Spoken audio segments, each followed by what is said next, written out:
What's up, YouTube? Bobbles and Ball Cards back with another video. Hope everybody had an amazing weekend and a fabulous Monday. If you want to get in on the late May SGC group sub, please be sure to get your cards in the mail ASAP. The deadline for that is Thursday, the 26th, this coming Thursday. So be sure to get those in the mail. Shout out to everybody out there as well that has watched recent videos, gave them the thumbs ups, commented, had the conversations. The subscribers that have joined the channel, really appreciate all of you. Been having a blast having the discussions and conversations and chats with you guys. So if you like this video, be sure to give it a thumbs up. Please comment down below. This video, I've been trying to record this a few times. I just have a question in this video. And I want you guys to let me know your thoughts and just try to see if we can come together to answer this question. But my question is, why do people keep wasting money, but yet we keep hearing people like doom and gloom with the hobby going down and, you know, talking about trying to find ways to keep the hobby growing and sports cards growing and, you know, how people have been burned so bad and, like, how do we avoid this? And, you know, it's so much negative drive out there, and the economy and the grading fees and the backlogs and yada, yada, yada, right? Left, right, coming from all angles. But yet, people still choose to not take information given and use it to their own benefit. They still choose to continuously waste money, but then people want to sit and say, well, so-and-so got burned. I don't know what we as a sports card community, as a hobby in general, can do to put it out any further in writing to try to help people with some of these decisions that are made. So, what I'm talking about, and I'm using this card right here on the screen. Shout out to JD over at Card Hedge, JD Sports Cards. Go check his channel out on YouTube. He's in our Facebook group. He's on Instagram. He's on Twitter, all that stuff. So if you want to find out about Card Hedge, go hit him up. I use it here and there for videos, but he would know way more about this than I do. But anyway, the card I have on the screen currently, this is the card that I want people to focus on with baseball base flagship cards. Potentially from 2019, but more so 2020 and moving forward. We know for a fact 2020 was printed higher, but there has been an enormous amount of talk, information shared, data that was, you know, dug into, odds and math and everything else to figure out approximately how many cards were printed in 2022. It's been something I've enjoyed doing since starting this channel, which coincidentally was back in 2020. I talked about the 2020 top sets, talked about the print runs. I did it again this year in 2022. I noticed like how much was printed. I realized how much of an increase was printed. So that had me wondering today, how has the hobby adjusted with higher grading fees, with known to be higher print runs? How would the hobby adjust and react as far as the Wander Franco 2022 Topps flagship rookie card? And I'll be honest with you, I was shocked. I was highly shocked, and I don't understand it. I'm hoping somebody out there can kind of help me. I never want to tell anyone to send, you know, this card and don't send this card, whatever. That's not my place. I send crazy stuff all the time that would not make sense to some people. I want everybody to enjoy this hobby, but there's things that make me question, like, what are people thinking when they do these things? So here's the 2020 Luis Robert. I have PSA, SGC, and Raw on the screen. You can see a Raw right now will run you roughly $3. In a PSA 10, you're going to get about $17.50, and an SGC 10, $16.39. Please take note of the gap there, only $1.11 gap. That's, you know, this video isn't about the PSA SGC gap, but that's pretty interesting right there. But anyway, a Raw for about $3. clearly, don't send this card. Like, you're gonna lose money if you send this card, even if you get to 10. So, the point isn't the grading and what each company is selling for. The point is this card is under $20.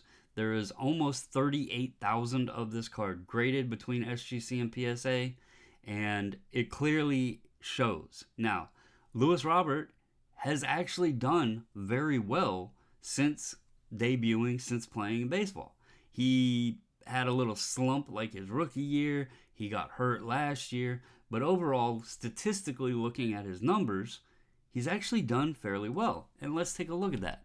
So here is his numbers. He's had 614 at-bats, 30 home runs, a 292 average, 91 RBI, and 21 stolen bases.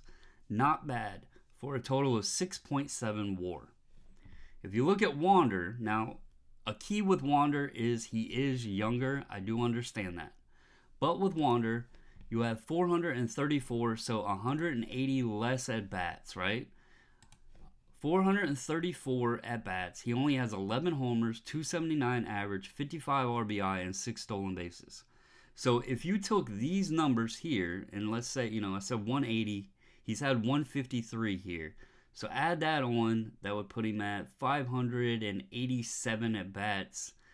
He would be at 15 homers, batting average of roughly 270, 71 RBI, and another 4, so 10 stolen bases.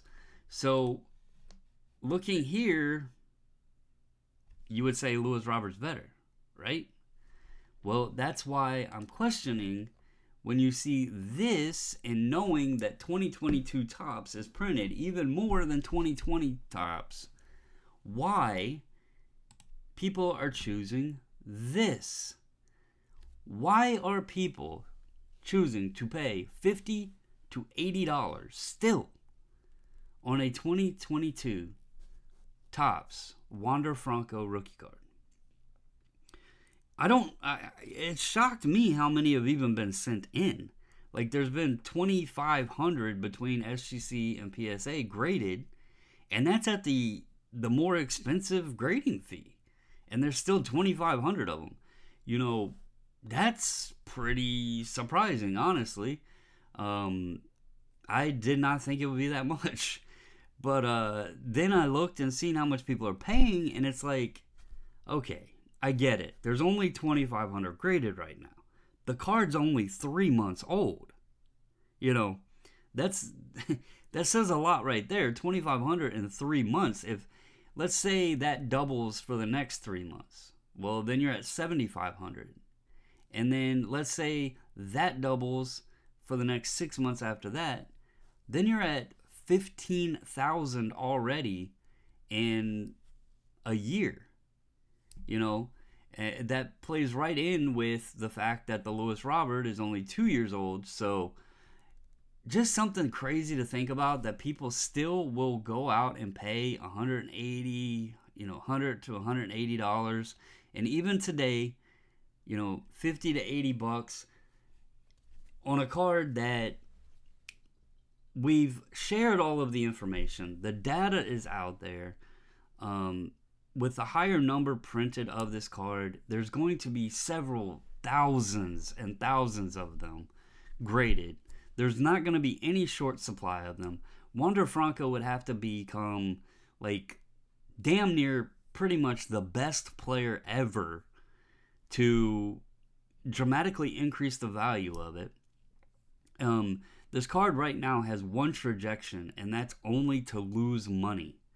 And so I'm just like, I just would like to know what, as a community, what as content creators, whatever you want to call people that do YouTube videos, people that speak in Facebook groups or that have Instagrams or whatever, what can folks do to help?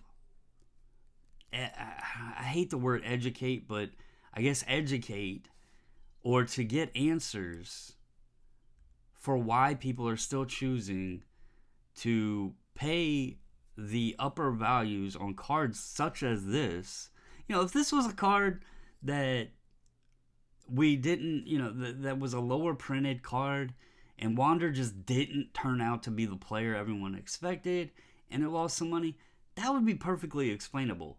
But to buy into a card that we know has thousands upon thousands, if not a million plus copies going to be printed, and who knows if grading fees go down, how many will be graded, there's going to be an unlimited supply of them out there. Like, eBay will be flooded of them.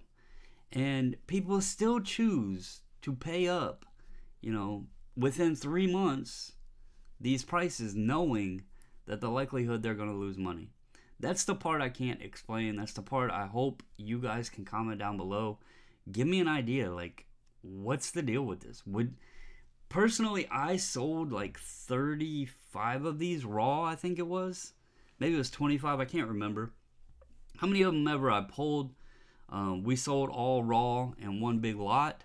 I did not even waste the time to have them graded. It's just a card that, in the plain white envelope video, sorry about that, I mentioned there's just certain cards right now that just don't make sense to grade. And part of that isn't like the resale value of the card itself. It's the fact that there's so many of them printed, it just doesn't make sense to grade it, right? There's a certain point when you just have to say, this doesn't make sense. So this is a card that I just don't know if it makes sense to buy or grade, personally, especially not right now. If grading fees go down and you can get it done for, maybe $10 and it sells for $15-20, which I think is what it'll wind up being eventually, as far as what the card will be valued at, then yeah, if you want a gem copy, go for it. Wander can wind up being a great player. I do love baseball. I have his short print in my collection. That's the one I chose to keep. If the grading fees go down and the card, sits at the Luis Robert level and you want to pick one up, makes perfect sense. My question more so is, why do people continuously choose to need to rush things out so quickly, or need to rush these buys so quickly? Not necessarily why are you wasting money type question. It's more of, why doesn't anyone have any patience when they know that the card's going to drop? So comment down below, let me know your thoughts. Appreciate all of you. Thank you for watching. And as always, stay safe, stay healthy, and until the next video, I am out.